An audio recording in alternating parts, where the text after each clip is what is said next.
When you start up the Crew Motorfest for the first time, you load into a settings menu with some relaxed music. But as soon as you click accept, the relaxation ends. The music picks up and you're thrown into an intro sequence that's so thrilling and action-packed, you get the impression the developers can't wait to show you what they've been working on. The map, new features and some of the new cars. The motorsport cutscene in particular got me very excited. Unlike Forza, who get and still get a lot of complaints about the small amount of actually new cars, the Crew Motorfest has added some absolutely killer models. Let's hope they keep adding more. In a way, the whole thing feels very Forza Horizon-y, as we could predict from the trailers.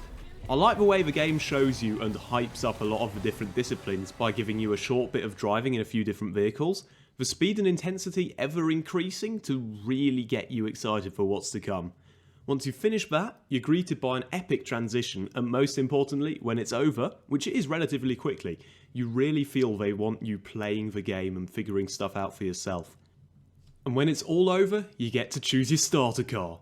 And joy of joys, Ubisoft is aware of the concept of progression. Unlike Forza, who give you a Chevrolet Corvette C8 supercar, the Crew give you a Z4, an S2000, or a Ford Mustang. Wait, this feels familiar. Forza Horizon 3, in a lot of people's opinion the last great Forza Horizon, gave you an M4, a Silvia and a Ford Mustang. That seems similar. And the Z4's connection to the Toyota Supra, which Forza also gives you in Horizon 5, does seem a bit on the nose. But this could of course all just be a coincidence.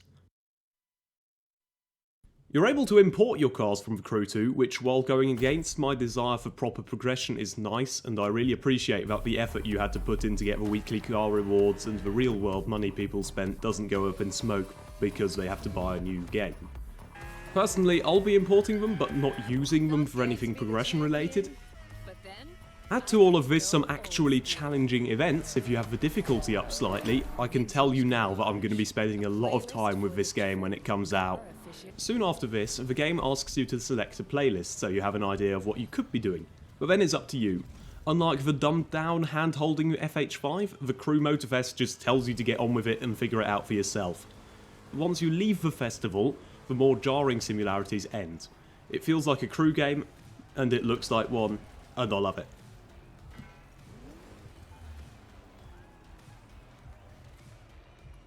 So I chose a playlist. I started with the 911, as they call it, playlist, and my jaw dropped. The intro cutscene was brilliant. It included real-world footage from Le Mans, and it didn't break the immersion for me one bit.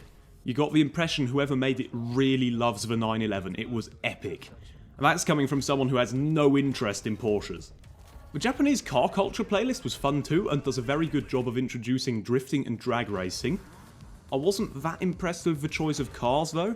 As much as I love the NSX, the whole Japanese car culture equals Mark IV Supra, R34, NSX and RX-7 is getting extremely boring and uninteresting to me at least.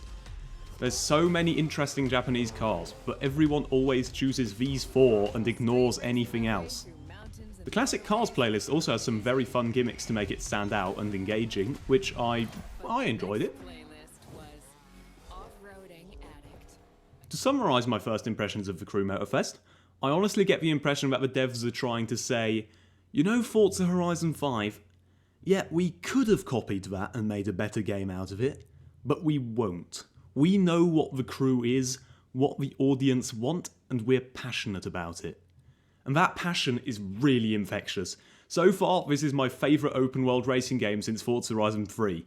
Thank you for watching. I've been Fail. Don't forget to like, subscribe, and if you're feeling particularly generous, send a super thanks. Have a nice day. Goodbye.